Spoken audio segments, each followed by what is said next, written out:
Tea news వరుస కథనాలతో అవినీతి తిమింగలం డీఎస్పీ భీమ్రెడ్డిని ఏసీబీ అధికారులు అరెస్ట్ చేశారు. ఇటీవల భీమ్రెడ్డి నివాసంలో ఏసీబీ సోదాలు నిర్వహించిన విషయం తెలిసిందే. దాదాపు 300 కోట్ల ఆస్తులను ఏసీబీ అధికారులు గుర్తించారు. అయితే 300 కోట్లకు పైగా అక్రమ ఆస్తులున్నాయని గుర్తించిన అధికారులు భీమ్రెడ్డిని అరెస్ట్ చేయలేదు. దీంతో ఏసీబీ అధికారుల తీరుపై తీవ్ర విమర్శలు వచ్చాయి. కొన్ని వర్గాల వారిని అరెస్ట్ చేస్తారా అని ఏసీబీ బాధితులు బహిరంగంగానే ప్రశ్నించారు. టీజీఎస్ పీడీఎల్ అధికారి అంబేద్కర్ సతీమణి డిఆర్ తబితా అసహనం వ్యక్తం చేశారు. ఏసీబీ డైరెక్టర్ బ్యూరోకి వినతి పత్రం సమర్పించారు. దీంతో చేసేదేం లేక ఏసీబీ అధికారులు ఇవాళ భీమ్రెడ్డిని అరెస్ట్ చేశారు.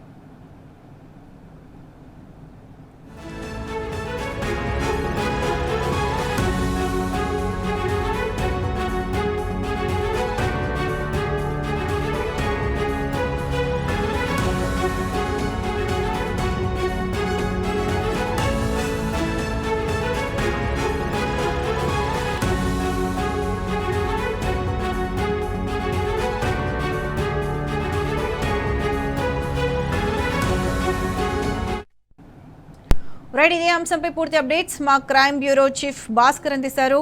భాస్కర్, చెప్పండి. టీ న్యూస్ వరుస కథనాలతో అవినీతి తిమింగలం డీఎస్పీ భీమ్రెడ్డిని ఏసీబీ అధికారులు ఎట్టకేలకు అరెస్ట్ చేశారు. దీనికి సంబంధించి అప్డేట్స్ ఏంటి?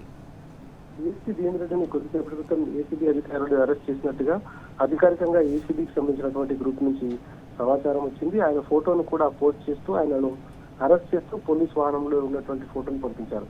ఆదాయానికి మించిన ఆస్తుల కేసులో అరెస్ట్ చేసినటువంటి భీమ్రెడ్డిని ఇటీవల ఆయన నివాసాల్లో ఏసీబీ అధికారులు సోదాలు నిర్వహించి దాదాపు 300 కోట్ల అక్రమాస్తులను గుర్తించినటువంటి ఏసీబీ అనారోగ్యం కారణంగా గతంలో నోటీసులు ఇచ్చి ఆయనను పంపించినటువంటి పరిస్థితి. అయితే ఆ తర్వాత రాష్ట్ర వ్యాప్తంగా సంచలనం సృష్టించింది. ఈ ఇష్యూకు సంబంధించి ఇంత పెద్ద ఎత్తున అక్రమాస్తులైనటువంటి వ్యక్తులను ఎట్లా అరెస్ట్ చేయకుండా వదిలిస్తారనేటువంటి తీవ్ర విమర్శలు మీడియా ద్వారా రావడంతో ఎట్టకేలకైతే డీఎస్పీ భీమ్రెడ్డిని దాదాపు 5 రోజుల తర్వాత అరెస్ట్ చేశారు.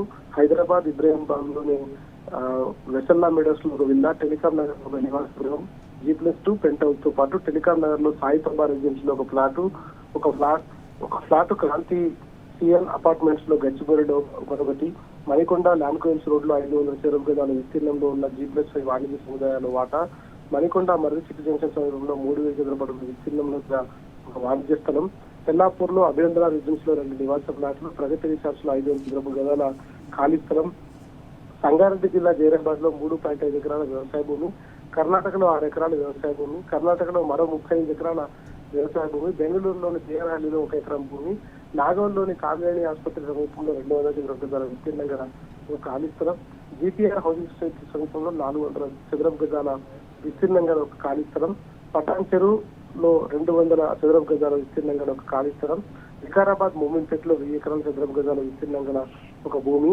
వికారాబాద్ మోమిన్పేటలో 2 ఎకరాల వ్యవసాయ భూమితో పాటు మెసర్స్ రాఘవేంద్ర రాక్స్టార్ మినరల్స్ లో దాదాపు ₹1 కోట్ల పెట్టుబడి, సీసీ కుంటలోని ముచ్చింతల్ గ్రామంలో 4 ఎకరాల 8 గుంటల వ్యవసాయ భూమి ఉన్నట్టుగా చూశారు. ఇంకా సోదాలు 3 రోజుల పాటు కొనసాగాయి కాబట్టి ఇంకా చాలా విషయాలు బయటకు వచ్చాయి.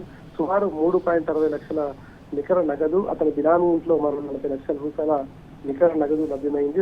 సుమారు 2 కిలోగ్రాముల బంగారు ఆభరణాలు, 20 కిలోగ్రాముల వెండి వస్తువులు, సుమారు 19,91,000 రూపాయల బ్యాంకు నిల్వలు కూడా లభించాయి. స్థిరాస్తుల మార్కెట్ విలువ వాటి పత్రాలతో విలువ కంటే చాలా రెట్లు ఎక్కువగా ఉంటుందనేటువంటిది గుర్తించారు. అయితే ఆ తర్వాత రాత్రికి 41 సిఆర్పిసి ఇచ్చి ఆయనకు నోటీస్ ఇచ్చారు. ఆ 41 సిఆర్పిసిని ఇప్పుడు బిఎన్ఎస్ యాక్ట్ ఇచ్చింది కాబట్టి బిఎన్ఎస్ 35 సెక్షన్ 3 కింద నోటీసులు ఇచ్చి ఆయనను ఆసుపత్రి తరలించారు. ఆ తర్వాత తీవ్ర దుమారం జరిగింది. గతంలో అరెస్ట్ అయినటువంటి అనేక మంది దీనిపైన తీవ్ర ఆగ్రహం వ్యక్తం చేశారు. ఏసీబీ చరిత్రలో కొత్త విషయం బయటకు వచ్చింది, చరిత్రలో ఒక వింత విషయం ఏసీబీ ఇలా కూడా చేస్తున్నటువంటి విమర్శలు రావడంతో నిజంగా ఏసీబీలా ఎందుకు వివరిస్తున్నటువంటి అన్ని అనుమానాలు రావడంతో ఇక ఏం చేయాలో తెలియనటువంటి పరిస్థితి కనిపిస్తుంది. ఇక ఏసీబీలో పనిచేస్తున్నటువంటి సీనియర్ ఐపీఎస్ అధికారులు చారు సిన్హా, అవినాష్ మాంతి ఇద్దరు కూడా నిక్కచ్చి అధికారులు ఉన్నటువంటి పేరుంది.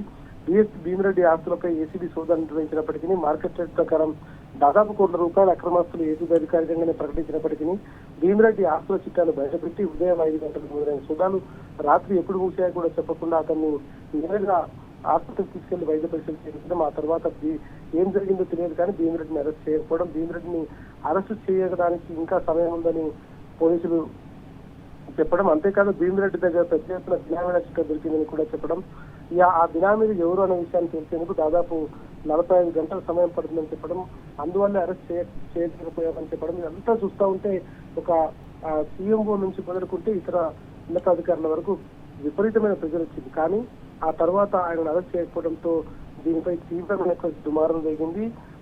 అవినీతి నియంత్రణ శాఖ కూడా ఇంత పెద్ద అవినీతిలో ఉండిపోతుందా అనేటువంటి వ్యవహారం రావడం, మాజీ పోలీస్ అధికారి ఆర్ఎస్ ప్రవీణ్ కుమార్ ఎక్స్ వేదికగా ఏసీబీ చరిత్రలోనే ఇట్లాంటి వ్యవహారం జరగడం ఏంటి అనేటువంటిది కూడా ఆయన చెప్పుకురావడంతో పూర్తి స్థాయిలో ఇక పోలీసులకు ప్రెజర్ పెరిగింది. ఏం చేయాలో తెలియనటువంటి పరిస్థితుల్లో ఇవాళ అధికారికంగా అరెస్టు చూపించారు. మరి కాసేపట్లో సరూర్ నగర్ లో రిజిస్ట్రేడ్ ఇంటికి తీసుకువెళ్లే అవకాశం కనిపిస్తోంది. అయితే ఈ మొత్తం అంశంలో గతంలో ఏసీబీ డైరెక్టర్ బ్యూరోకి అరెస్ట్ అయినటువంటి అంబేద్కర్ అనేటువంటి టీజీఎస్పీడీఎల్ మాజీ అసిస్టెంట్ డివిజనల్ ఇంజనీర్ అంబేద్కర్ సతీమణి డిఆర్ సవిత ఒక లెటర్ రాశారు. ఆదాయానికి మించిన ఆస్తుల కేసులో deputy superintendent of police భీమిరెడ్డిని Bharatiya Nagarik సంరక్షణ సంహిత 2023 బిఎన్ఎస్ఎస్ లోని సెక్షన్ 35(3) కింద నోటీసులు జారీ చేసి ఇప్పటివరకు భీమిరెడ్డిని అరెస్ట్ చేయకపోవడంపై దిగ్భ్రాంతి వ్యక్తం చేసేది సవిత. అయితే డబ్బులున్న వారికి ఒక రకంగా, డబ్బులు లేని వారికి ఒక రకంగా, పరపతి ఉన్న వారికి ఒక రకంగా, పరపతి లేని వారికి ఒక రకంగా చేస్తూ తమ షెడ్యూల్ కులానికి చెందినటువంటి ఒక నిరుపేద కుటుంబాన్ని ఎటువంటి పలుపోటు గాని మద్దతు గాని తమకు లేకపోవడంతోనే కావాలని తన భర్తను విధించారు. కానీ భీమిరెడ్డి విషయంలో ఏసీబీ చేసింది పూర్తిగా విరుద్ధంగా ఉంది అంటూ ఆమె తీవ్ర స్థాయిలో ఆ లెటర్ ని ఏసీబీ డైరెక్టర్ చావసిందని పంపించారు. ఆ తర్వాత అనేక పరిణామాలు జరగడం, ప్రభుత్వంపై తీవ్ర విమర్శలు రావడంతో ఇక ప్రభుత్వం దిగి వచ్చి ఏసీబీ అధికారులకు ఇచ్చినటువంటి ఆర్డర్స్ ని క్యాన్సిల్ చేయడంతో ఎట్టకేలకు భీమిరెడ్డిని అరెస్ట్ చేశారు. భీమిరెడ్డిని ప్రస్తుతానికి అరెస్ట్ చేసి సరూర్ నగర్ లోని జడ్జి నివాసానికి తరలిస్తున్నట్టుగా సమాచారం ఉంది. అక్కడ తరలించిన తర్వాత అక్కడి నుంచి నేరుగా జైలుకు పంపించేటువంటి అవకాశం కనిపిస్తోంది. ప్రస్తుతం భీమిరెడ్డికి సంబంధించినటువంటి ఇంకా పూర్తి వివరాలు మరి కాసేపట్లో, అంటే ఆయన సబ్జెక్ట్ లో ఎలాంటి విషయాలు బయటకు వచ్చాయి, ఏ అంశాలను గుర్తించారు, పూర్తిగా మార్కెట్ విలువ ఎంత, ప్రస్తుతం వాళ్ళు గుర్తించినటువంటి వాల్యూ ప్రకారం అంటే డాక్యుమెంట్ ఎవిడెన్స్ ప్రకారం ఎంత వరకు ఉంది అనేటువంటి వివరాలను పూర్తి స్థాయిలో ఏసీబీ అధికారులు అయితే ప్రస్తుతానికి అధికారికంగా ప్రెస్ నోట్ రిలీజ్ చేయాల్సిన అవసరం ఉంది.